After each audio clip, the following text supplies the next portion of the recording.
Toujours, les guides religieux continuent de tirer la sonnette d'alarme.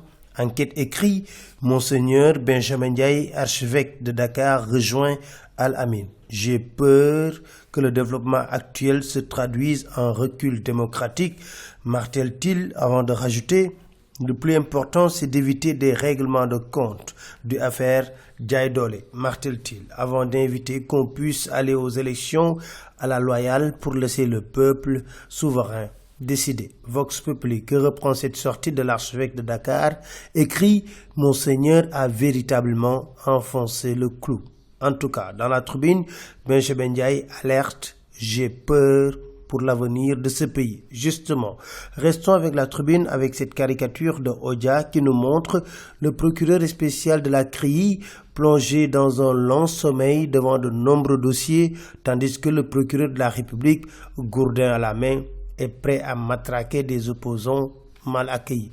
De quoi faire écrire nos confrères, le tribunal est servi, la CREI est sevrée.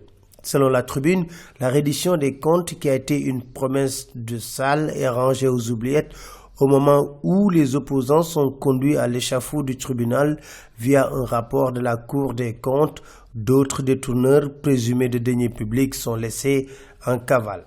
Demande de mise en liberté provisoire, l'observateur nous dit Bamba Fall est à l'écoute de la chambre d'accusation ce jeudi. Dans la gestion de ce pays, les intellos de l'APR qui jugent Macky Sall soulignent un défaut de rupture, écrit la tribune. Répartition des sièges aux législatives, l'AS parle de la reculade du pouvoir.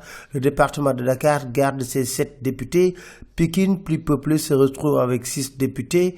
L'Afrique s'offre 7 députés sur les 15 de la diaspora. Le quotidien, qui évoque à Saint-Louis l'éventuelle liste commune de l'opposition, écrit « Benno est sur un pont de risque ». L'observateur s'intéresse aux confidences de Serigne Moustapha Cissé et écrit « Pire éclaire le mystère Al Maktoum ». Selon Serigne Moustapha Cissé, de Pire Al Maktoum a révolutionné les mentalités.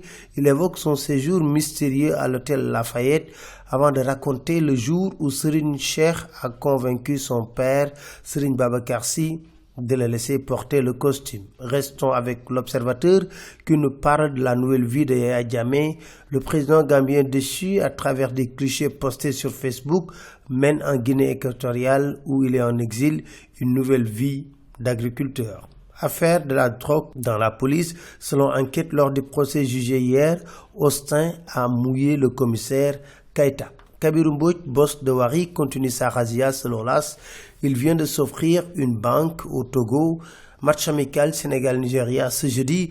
L'observateur parle des déboires des Lions. Des problèmes d'ordre administratif et logistique sont venus perturber le regroupement de la tanière. Près de 600 000 francs CFA par personne ont été déboursés pour les visas. C'était tout. Merci. Très bonne lecture à tous.